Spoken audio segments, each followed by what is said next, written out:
Live, laugh, love to read. Today I'm going to be doing a book review on Chasing Windmills by Catherine Ryan Hyde. I'm going to give this book 3.5 stars.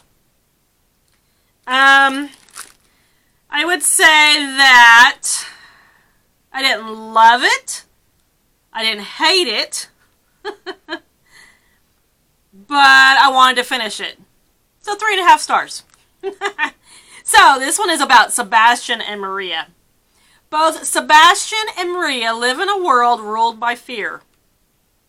Sebastian, a lonely 17-year-old, is suffocating under his dominant father's control. In the 10 years since his mother passed away, his father has kept him safe by barely allowing him out of their apartment. So, yeah, he doesn't let him, basically, he homeschools him, and he is very adamant about what he reads and everything. So he's very, very sheltered. But at one point, Sebastian starts getting sick. So he takes him to the doctor. And the doctor basically tells him he needs to get more sunshine. You know, because the doctor has figured out what's going on. That Sebastian's father doesn't let him go outside, keeps him in the apartment, you know. So he tells him he needs more sunshine. So at that point, Sebastian starts running, and that's one way he gets outside is he runs. So, yeah. Let's see. Sebastian's secret late-night subway rides are rare acts of rebellion. Another is a concealed friendship with his neighbor Delilah, who encourages him to question his father's version of reality. Soon, it becomes unclear whether even his mother's death was a lie. So yeah, he sneaks out at night because his father takes a sleeping pill. And so you have to remember, Sebastian he's 16, 17 years old. And so, yeah, he sneaks out at night and he rides a subway train. Back and forth, you know, just because, so he can be out in the world. And he meets Delilah, who lives in his same building. And Delilah is a 55-year-old black woman. Sebastian's white. And she is quite obese. They talk about that in the book, how...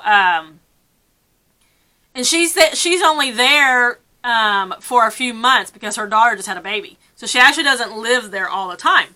But anyway, they meet and they become best friends. Yeah.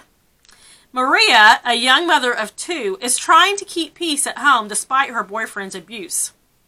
When she loses her job, she avoids telling him by riding the subways during her usual late night shift. So that's how she meets Sebastian. They're on the subway together 2 or 3 times a week, and they make eye contact, and it's like electrical current right off the bat. Now, Maria is older than Sebastian. Sebastian's 17, and Maria is, I want to say, 22. Yeah. And she has 2 kids and lives with Carl, who is her boyfriend, since she was 15.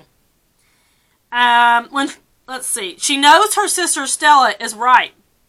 She needs to live in the truth and let the chips fall where they may by telling Carl that she lost her job. But she still hasn't been able to bring herself to do it. And soon he will expect her paycheck to arrive. Yeah. So Carl, who she never married, but she's been with him since she was 15, they have 2 kids together. And he is abusive. He grabs her by the upper arms, hard enough to leave marks. He pushes her. Yeah. And later on, he does hit her. So, yeah, he's very abusive. When Sebastian and Maria wind up on the same train, their eyes meet across the subway car. And these 2 strangers find a connection that neither can explain or ignore. Together, they dream of a new future, agreeing to run away and find Sebastian's grandmother, who lives in the Mojave Desert. But Maria doesn't know Sebastian is only 17. And Sebastian doesn't know Maria has children until the moment they leave. Ultimately, Maria brings one child, her daughter, Can she really leave her little boy behind? And if not, what will it cost her to face her furious, jilted abuser? In this tremendously moving novel, Catherine Ryan Hyde shows us how two people trapped by life circumstances can break free and find a place in the world where love is genuine and selfless. Yeah.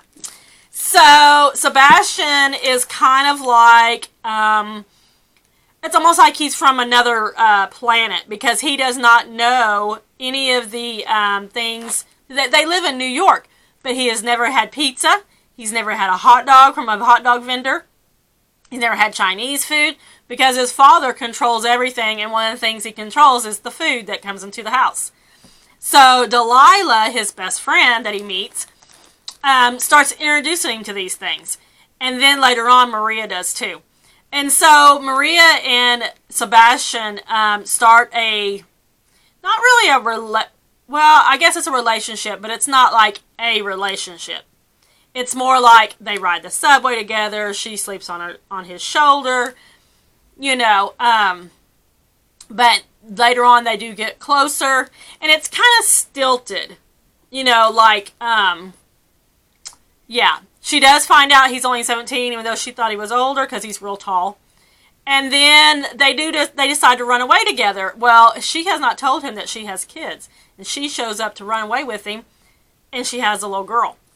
And then she doesn't tell it. They leave to go to the grandma's house in the desert, and she doesn't tell him that she has a little boy that she left behind. So yeah, it's crazy. But I would have to say that I have to be in a certain kind of mood to read Catherine Ryan Hyde's books, because they're not my favorite. I thought the other one that I read by her, it was called Allie and B. I thought that was better. And I do have another one that I got from the library that I haven't read yet, and I'm not sure I will right now.